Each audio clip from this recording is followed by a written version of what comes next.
Hello बच्चों, स्वागत है आपका मेरे चैनल पर। आज मैं आपको क्रिया के बारे में बताऊंगी। तो सबसे पहले क्रिया की परिभाषा। जिस शब्द के द्वारा किसी कार्य के करने या होने का बोध होता है उसे क्रिया कहते हैं।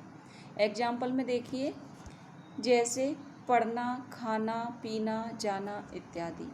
क्रिया का अर्थ होता है करना। प्रत्येक भाषा के वाक्य में क्रिया का बहुत महत्व होता है। प्रत्येक वाक्य क्रिया से ही पूरा होता है। क्रिया किसी कार्य के करने या होने को दर्शाती। क्रिया को करने वाला कर्ता कहलाता है। अली पुस्तक पढ़ रहा है, बाहर बारिश हो रही है, बाजार में बम फटा है, बच्चा पलंग से गिर गया। ये जो एग्जाम्पल आप देख रहे हैं, तो इनमें करने वाला कौन है? अली पुस्तक पढ़ रहा है। एक बार फिर से देखिए, बाहर बारिश हो रही है, बाजार में बम फटा है, बच्चा पलंग से गिर गया। उपर्युक्त वाक्यों में अली और बच्चा कर्ता है और उनके द्वारा जो कार्य किया जा रहा है या किया गया है वह क्रिया है। जैसे पढ़ रहा है, गिर गया। अन्य दो वाक्यों में क्रिया की नहीं गई है बल्कि स्वतः हुई है, अतः इसमें कोई कर्ता प्रधान नहीं है।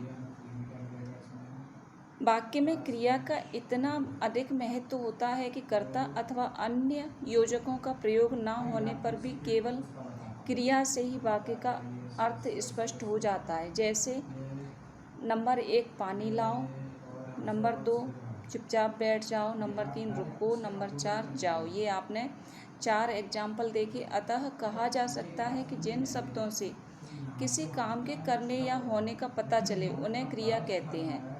धातु की परिभाषा। क्रिया के मूल रूप को धातु कहते हैं। मूल धातु में ना प्रत्यय लगाने से क्रिया का सामान्य रूप बनता है। जैसे धातु रूप और सामान्य रूप आप दोनों स्क्रीन पर देख पा रहे होंगे।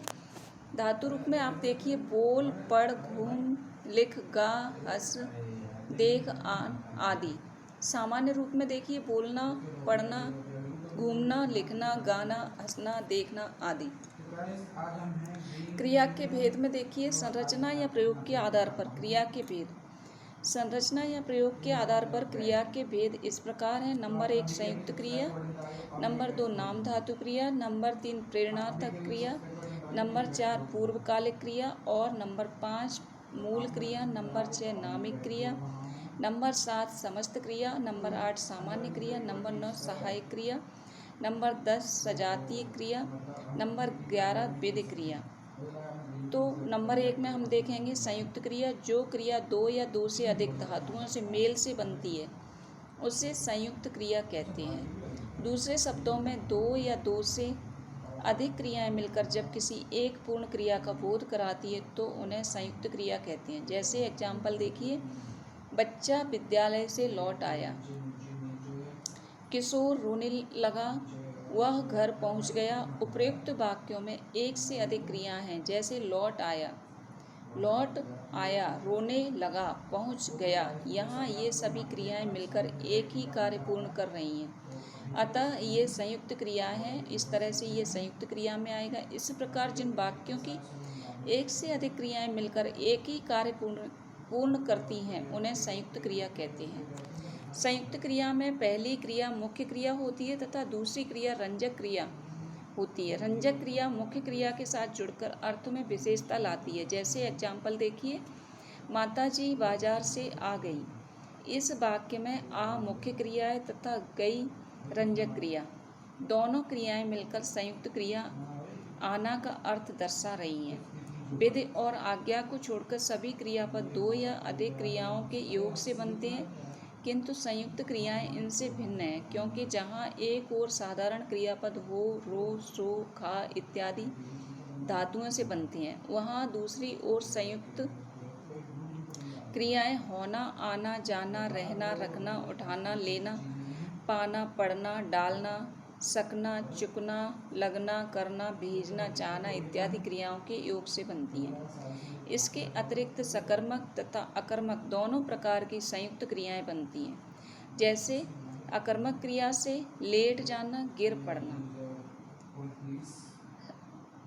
सकर्मक क्रिया से बेच लेना, काम करना, बुला लेना, मार देना। संयुक्त क्रिया की एक विशेषता यह है कि उसकी पहली क्रिया प्राय प्रधान होती है और दूसरी उसके अर्थ में विशेषता उत्पन्न करती है। जैसे मैं पढ़ सकता हूँ, इसमें सकना क्रिया पढ़ना क्रिया के अर्थ में विशेषता उत्पन्न करती है। हिंदी में संयुक्त क्रियाओं का प्रयोग अधिक होता है। संयुक्त क्रिया के भेद में हम अर्थ के अनुसार संयुक्त क्रिया के 11 मुख्य भेद हैं। तो नंबर 1 हम आरंभ बोधक क्रिया को देखेंगे। जिस संयुक्त क्रिया से क्रिया के आरंभ होने का बोध होता है उसे आरंभ बोधक संयुक्त क्रिया कहते हैं। जैसा कि नाम से ही प्रतीत हो रहा है, एग्जाम्पल में देखिए, जैसे वह पढ़ने लगा, पानी बरसने लगा, राम खेलने लगा। नंबर 2 में देखिए समाप्ति बोधक क्रिया। इसमें भी जैसे नाम से प्रतीत हो रहा है उसी तरह से क्रिया का रूप है। जिस संयुक्त क्रिया से मुख्य क्रिया की पूर्णता व्यापार की समाप्ति का बोध हो वह समाप्ति बोधक संयुक्त क्रिया है। जैसे वह खा चुका है, वह पढ़ चुका है, धातु के आगे चुकना जोड़ने से समाप्ति बोधक संयुक्त क्रियाएं बनती हैं। नंबर 3 अवकाश बोधक, जिससे क्रिया को निष्पन्न करने के लिए अवकाश का बोध हो वह अवकाश बोधक संयुक्त क्रिया है। जैसे वह मुश्किल से सोने पाया, जाने न पाया। जैसे एग्जाम्पल देखिए, वह मुश्किल से सोने पाया, जाने न पाया। नंबर 4 अनुमति बोधक, जिससे कार्य करने की अनुमति दिए जाने का बोध हो वह अनुमति बोधक संयुक्त क्रिया है। जैसे मुझे जाने दो, मुझे बोलने दो। यह क्रिया देना धातु के योग से बनती है। नंबर 5 में हम देख रहे हैं नित्यता बोधक, जिससे कार्य की नित्यता, उसके बंद न होने का भाव प्रकट हो वह नित्यता बोधक संयुक्त क्रिया है। जैसे हवा चल रही है, पेड़ बढ़ता गया, तोता पढ़ता रहा। मुख्य क्रिया के आगे जाना या रहना जोड़ने से नित्यता बोधक संयुक्त क्रिया बनती है।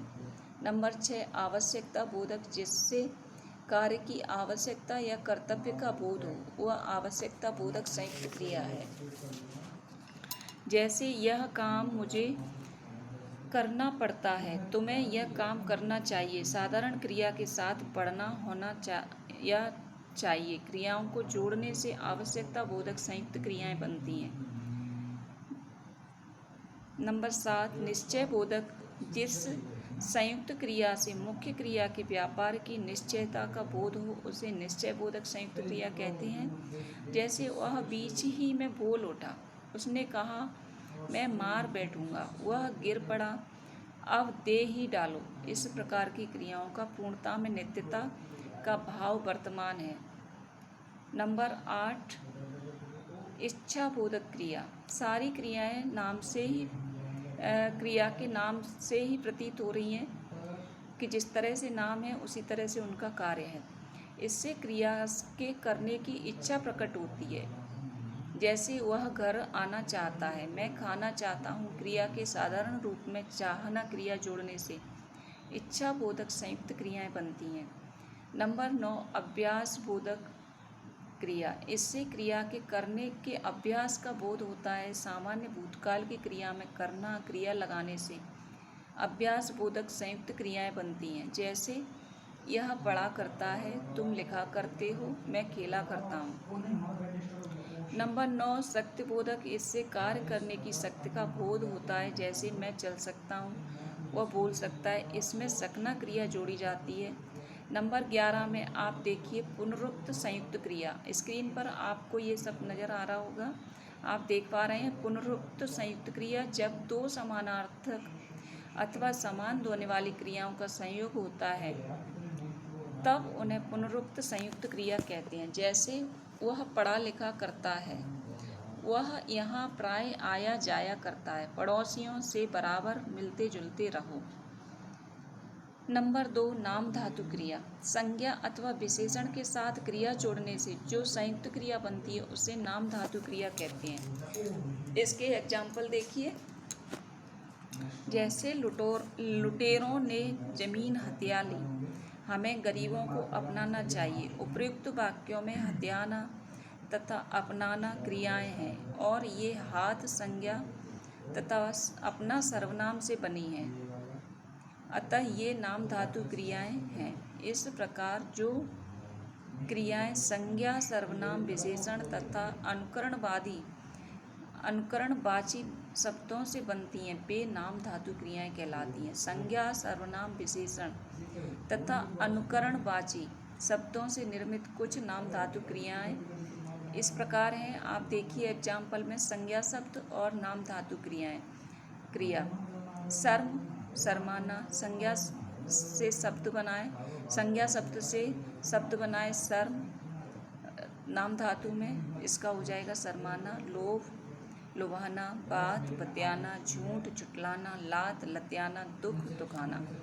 सर्वनाम शब्द नाम धातु क्रिया, अपना, अपनाना।